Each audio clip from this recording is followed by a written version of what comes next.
Thank you for being here. Looking forward to today. I'd like to take a few minutes since we're together to talk about how MJC is approaching this new AI innovation. In short, I characterize our approach as bring it on, we'll adapt, like always.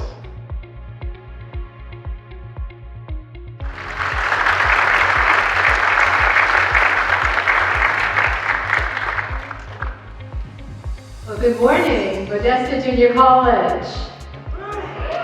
Industry is changing so rapidly, and are we in education keeping up?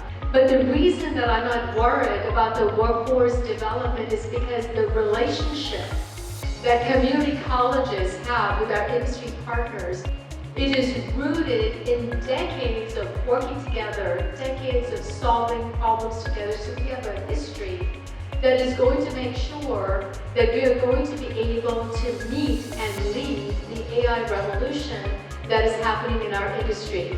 It's not just for students, we all need to have AI literacy so that we can all be prepared for this shifting landscape. I mean, our jobs are shift quite a bit. There's really no sector of work that can avoid this shift. What are some examples? Like, can I ask it, for example, to do my homework? Yeah, absolutely. Okay.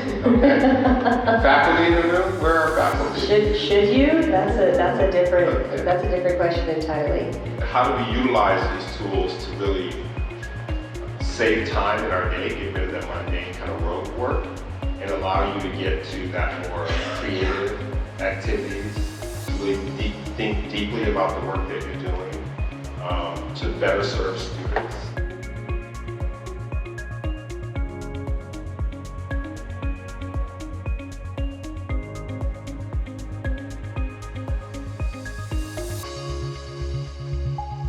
They could ask a chatbot how to approach a machinery, a piece of machinery, how to troubleshoot something.